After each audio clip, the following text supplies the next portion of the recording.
mahadsanid cabdifitaax shirka waxaa keenay baahida keentay dadkuna ka wada dharagsan yihiin madaxweynahana sida uu u sheegay waa in hogaankii filla Soomaaliya ee lagu aaminay masiirka Soomaaliyeed iyo hanaanka geedi socodka dib u dhiska Soomaaliyeed qarannimadii sidii dib loogu soo celin lahaa hay'adihii dowliga ah loo dhisi lahaa institutionskii loo diyaarin lahaa amnigii loo sugi lahaa in wadiiqadii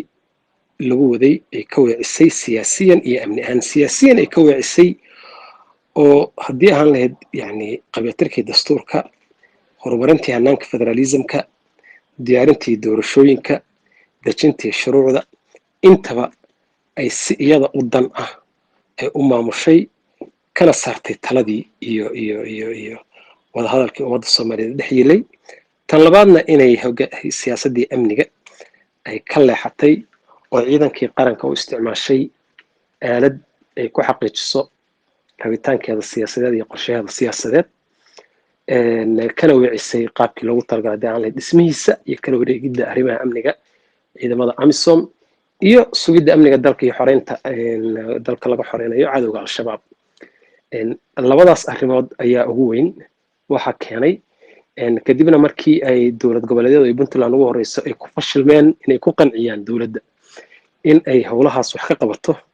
ay kaliftay in shirkan la isugu yeero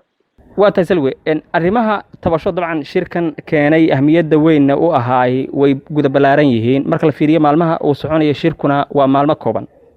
حل ما نقول كرا شركاني مسا إسدبولي كران معلمها كوبان سعشة الشركة يبقى حد أرمها كاني قبل شيء سب إن الدوحة شرية وبنتلان وكشري الصوحي لغي لها أرمهاس أيجا إن حلقة استوك الصباح ونقول كرا حل غير بنتلان خصوصي مركن لكن حلقة وحو حل جود أو قرنمدو أديجي نقولنا بعد ما عرفنا قرن لها ضيو مركا إن شركة أي كصوب بحان قضباء كشرتو إن أمد الصوماليات يساملي ذا كلا دلك سكوي مادان أو أي يعني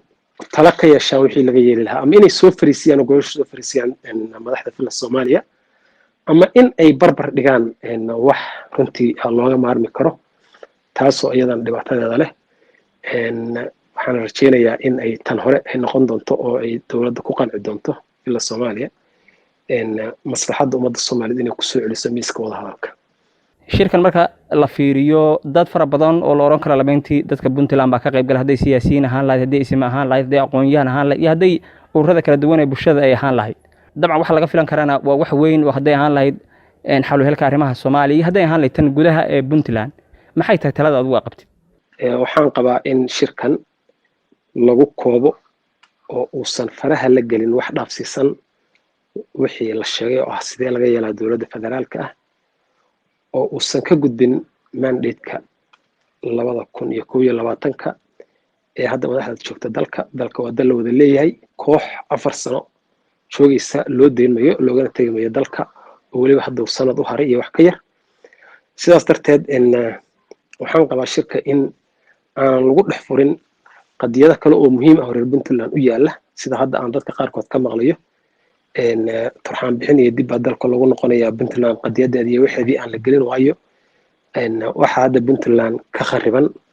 oo aan la inkii karin ma ahan wax hadda lagu dhaxalin karo 4 maalmood iyo 3 maalmood iyo wax lamid ah oo wax u baahan fadhi intaan ka balaaran Puntland iyada lagu dhisay 72 maalmood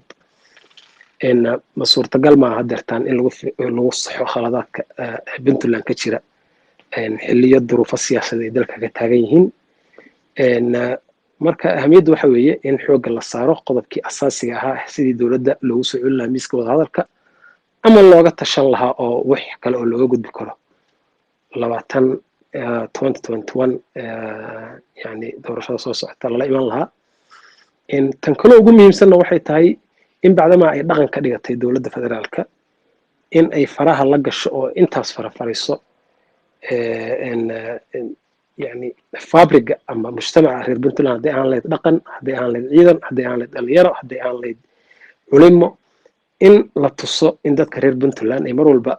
سيدي دقن كو أهيد أي مان ليد كودا لنا على السياسة دا أديبتين فيلا بنتلان وهذا عدي مركز حكوم كهيسة أي أدبت شوغان وكيل لأغت هاي جيد سعود كله وجرو دي بودسك دالك الصوماليات oo nuxurkiisu noqonaya in la raaco dastuurka oo ah dastuur federaal ah in la tuso oo shirkaas ka soo baxdo taageero buuxdo siyaasiyiinta waxgaradka aqoonyahanka dhaqanka culimada dhalinyarada reer puntland in loo muujiyo in yani shilimaad iyo laga soo diray xamar ay dowlado shisheeyo dana leh ay soo baxsheen iyan puntland iyo dadkeeduba ku bedelanin masiirkooda iyo wixii ay soo dhisanayeen dhowr iyo 20 sano in fariintaasna la diro waxaan rajeynayaa marka in shirka ay kasoo baxaan qodobo khuseeya wixii laga yeeli lahaa dowladda federaalka oo ku aadan keliya ilaa iyo 2021 ummadda soomaaliyeed iskugu yeero oo qodobadii la hordhigo oo tala midaysan laga gaaro iyo weliba beesha caalamka iyo in la diro fariintaas guud ee ah in dadka reer puntland ay masiirkooda siyaasadeed wakiil uga tahay hoggaanka ay u doorteen ee fadhiya garowe